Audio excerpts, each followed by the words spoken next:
చిన్నారి చందమామ కథల్లోకి స్వాగతం. ప్రతి కార్తీక దీపం వెనుక ఒక భక్తి, ఒక ఆశ, ఒక కథ ఉంటుంది. అమ్మ, ఈరోజు కథలో ఒక దీపం వెనకాల ఉన్న ఆ రహస్యం ఏమిటి? ఆ రహస్యం తెలిసే సమయానికి మన హృదయం శివుని కరుణతో నిండిపోతుంది. అయితే వినేద్దాం ఈరోజు కథ. ఒక కార్తీక దీపం వెనుక దాగి ఉన్న పాత రహస్యం. ఒక పాత గ్రామం నీలగిరిపురం. అది పర్వతాల మధ్య ఉన్న చిన్న దేవాలయంతో ప్రసిద్ధి. కానీ ఆ దేవాలయంలో ఎన్నో సంవత్సరాలుగా కార్తీక దీపాలు వెలగవు. గ్రామస్తులు అంటారు, ఆ దీపం వెలిగించిన వాడు తర్వాత ఏదో అనర్థం జరుగుతుంది అని. అయినా ప్రతి సంవత్సరం కార్తీక మాసంలో ఒక పెద్దమ్మ మౌనంగా దేవాలయ ద్వారం దగ్గర చిన్న దీపం వెలిగించి వెళ్తుంది. ఎవరికీ ఆమె పేరు తెలీదు, ఎవరికీ ఆమె ఇంటి స్థలం తెలీదు. ఒక సంవత్సరం శివరాత్రి ముందు రోజు గ్రామానికి అరణ్యంలోని శిఖర ప్రాంతం నుంచి వర్షం కురుస్తుంది. మిగతా వాళ్ళు ఇంట్లో ఉన్నారు. కానీ రమ్య అనే చిన్న బాలిక ఈసారి ఆ పాత రహస్యం ఏమిటో నేనే తెలుసుకుంటా అని నిర్ణయించుకుంది. వానలో తడుస్తూ చీకటిలో గాలి తుఫానులో ఆమె దేవాలయానికి చేరుతుంది.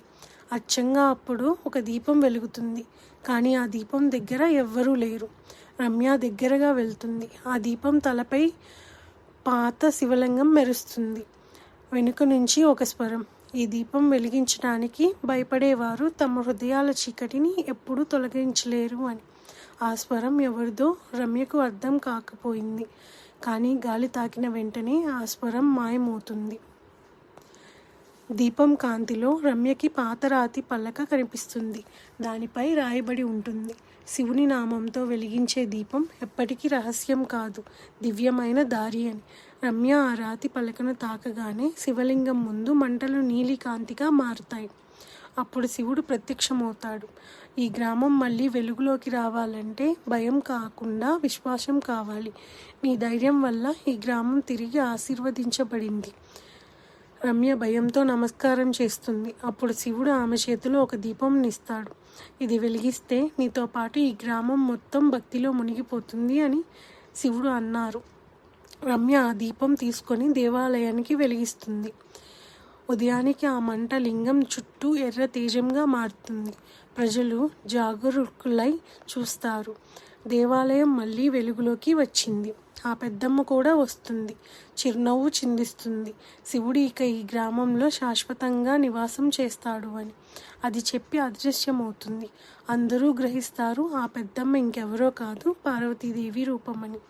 అప్పటి నుంచి నీలగిరిపురంలో ప్రతి కార్తీక మాసం దీపాల ఉత్సవం జరుగుతుంది.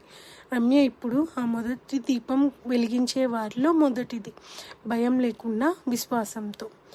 చూడండి పిల్లలు, భయానికి మించి ఉన్నది భక్తి. రమ్యలా మనం కూడా శివుడిపై విశ్వాసం పెట్టుకుంటే ఏ రహస్యమైనా దివ్యమవుతుంది. అవునమ్మా, ఒక దీపం కూడా శివుడు కరుణ తెస్తుంది. ఈ కథ నచ్చితే లైక్ చేయండి, సబ్స్క్రైబ్ చేయండి. తదుపరి కథలో మళ్ళీ అద్భుతమైన మిస్టరీ భక్తి కథలో కలుద్దాం. జై శివశంకర.